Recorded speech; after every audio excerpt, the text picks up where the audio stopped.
नमस्कार दोस्तों, जो व्यक्ति नवरात्रि आने से पहले घर से यह चीज़ें बाहर कर देता है उसके घर में माता वैष्णो का होगा आगमन, माता लक्ष्मी का होगा वास, माता शेरा वाली आपकी झोलियां खुशियों से भर देंगी। इसलिए नवरात्रि आने से पहले घर से हटा दें यह वस्तुएं।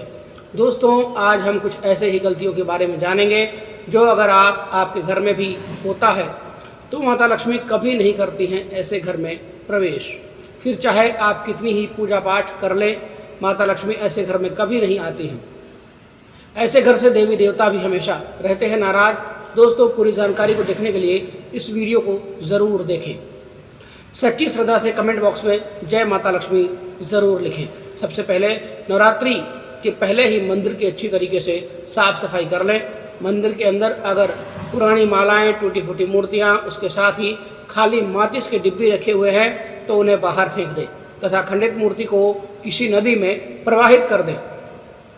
घर में छोटे बच्चों को नवरात्रि का व्रत नहीं रखना चाहिए, इससे उनके स्वास्थ्य को खतरा हो सकता है, क्योंकि इस व्रत में शरीर को अधिक शक्ति की जरूरत होती है। माता शेरा वाली की तस्वीर अगर कांच के फ्रेम की है और वह हल्की सी भी टूटी हुई हो तो ऐसे कांच को बदलवा लें या ऐसे तस्वीर को जल में विसर्जित कर दें। टूटी मूर्ति की पूजा करने से, टूटी तस्वीर की पूजा करने से आपकी श्रद्धा, भक्ति, व्रत आदि सब टूट जाता है, आपका व्रत खंडित हो जाता है। दोस्तों, नवरात्रि के 9 दिन बहुत ही पवित्र होते हैं। नवरात्रि के 9 दिनों में अपने घर को साफ सुथरा और पवित्र रखना अति आवश्यक होता है। इसलिए नवरात्रि में 9 दिनों तक ब्रह्मचर्य का पालन किया जाता है और तामसिक भोजन भी ग्रहण नहीं किया जाता है। नवरात्रि के 9 दिनों में माता रानी के भक्तों को प्याज, लहसुन, मांस, मदिरा और अंडे से दूर रहना चाहिए। अधिकतर भक्त नियम का पालन भी करते हैं, लेकिन वह एक ऐसी गलती कर बैठते हैं, वह नवरात्रि के 9 दिनों में अपने घर पर इन अपवित्र चीज़ों को रख लेते हैं। ऐसी गलती भूल कर भी आपको नहीं करना चाहिए। भागवत पुराण के अनुसार नवरात्रि के 9 दिनों तक माता रानी अपने भक्तों के घर पर वास करती है। अगर आप भी चाहते हैं कि माता रानी आपके घर में वास करें तो अपने घर के वातावरण को पवित्र रखें। नवरात्रि शुरू होने से पहले ही अपने घर से प्याज, लहसुन, मीट, मांस, मदिरा, अंडा आदि ज़रूर घर से बाहर निकाल दें। अपने घर को साफ, स्वस्थ और साफ सुथरा ज़रूर रखें। अपने घर के बाहर इन वस्तुओं को निकाल दें। अपने घर में गंगा जल का छिड़काव अवश्य करें। भागवत गीता में भगवान श्री कृष्ण कहते हैं, बगैर गंगा जल छिड़काव के कोई भी मंगल कार्य सफल नहीं माना जाता है। गंगा जल का छिड़काव स्वयं भगवत गीता में श्री कृष्ण जी ने बताया है। अगर आपके घर में गंगा जल ना हो तो मार्केट से गौमूत्र ला सकते हैं और गौमूत्र लाकर आप गौमूत्र का अपने घर में छिड़काव करें।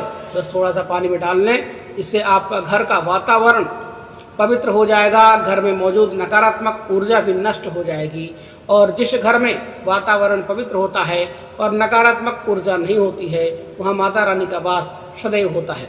नवरात्रि के पहले आप अपने पूरे घर की अच्छी तरीके से साफ सफाई अवश्य कर लें।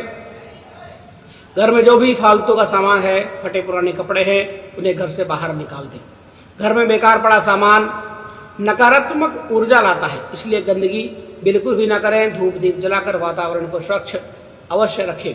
दोस्तों, माता के आगमन के लिए घर का दरवाज़ा ज़रूर सजाना चाहिए। इससे माता रानी आकर्षित होती हैं और घर के द्वार में प्रवेश करती हैं। माँ के आगमन के लिए द्वारों को फूल से ज़रूर सजाना चाहिए। दोस्तों, कई लोग ऐसे हैं जो माता रानी की चौकी कागज़ बिछाकर बनाते हैं, जो कि बिल्कुल गलत माना गया है। माता रानी की चौकी के लिए आप नीचे लाल कपड़ा ही बिछाएं, काला कपड़ा नहीं बिछाना चाहिए।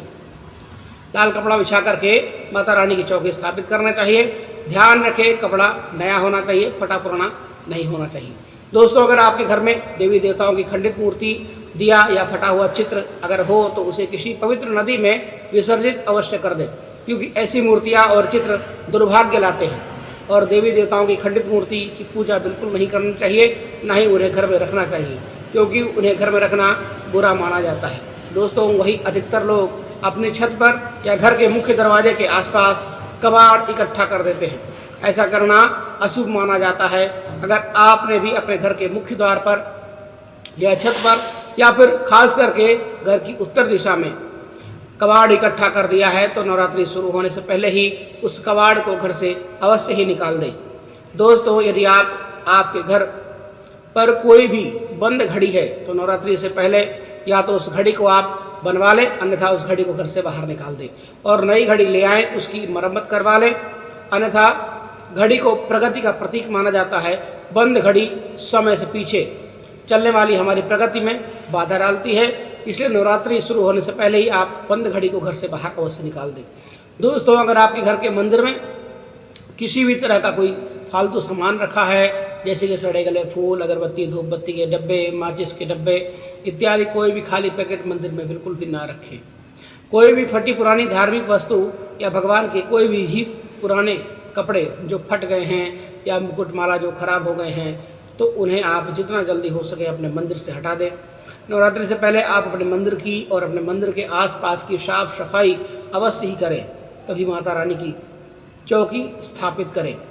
इसके साथ ही आप अपने धन रखने के स्थान की भी सफाई अवश्य करें, क्योंकि नवरात्रि के दौरान माता लक्ष्मी भी आपके घर में गृह प्रवेश करती हैं। धन रखने के स्थान पर किसी भी तरह का कोई भी फालतू सामान, टूटा हुआ सामान बिल्कुल भी नहीं रखना चाहिए। धन रखने के स्थान को मंदिर की तरह ही साफ रखें। नवरात्रि के दौरान माता रानी की पूजा में कौड़ियों को शामिल जरूर करें। माता रानी के साथ साथ रोजाना कौड़ी की भी पूजन अर्चना जरूर करें। इसके बाद कौड़ी को धन रखने के स्थान पर रख दें। ऐसा करने से घर में बरकत होती है, धन में बरकत होती है। अगर आपके पास पुराने जूते चप्पल इकट्ठा हो गए हैं तो उन्हें नवरात्रि के पहले ही उन्हें घर से बाहर निकाल दें। पुराने जूते चप्पल घर में रखना अशुभ माना जाता है। इस कारण ही घर में नकारात्मक ऊर्जा आती है और घर में अशांति और कलह का माहौल बना रहता है। नवरात्रि आने से पहले ही घर से इन सभी वस्तुओं को निकालना बिल्कुल ना भूलें। जिस घर में जाला लगा होता है उस घर में माता रानी कभी वास नहीं करती है। साथ ही साथ टूटे फूटे बर्तन अगर घर में पड़े हैं या टूटा फूटा आईना अगर घर में हो तो उसे भी निकाल दें। घर में टूटे फूटे ईंट पत्थर भी नहीं रखना चाहिए, इससे माता लक्ष्मी नाराज हो जाती हैं। और अब हम जानते हैं नवरात्रि के दौरान आपको क्या खाना नहीं चाहिए और क्या खाना चाहिए और क्या पीना नहीं चाहिए, और साथ ही कौन सा फल खाने से व्रत संपूर्ण और सफल हो जाता है। नवरात्रि के दौरान इन फलों को जरूर से खाना चाहिए। शास्त्रों में बताया गया है कि भगवान के भोग में सेब आदि जरूर अर्पित किया जाता है। अगर आपका व्रत है तो आपको केला, पपीता, तरबूज और मीठे अंगूर जरूर खाने चाहिए। इन फलों से व्रतधारी को शक्ति मिलती है और व्रत संपूर्ण हो जाता है।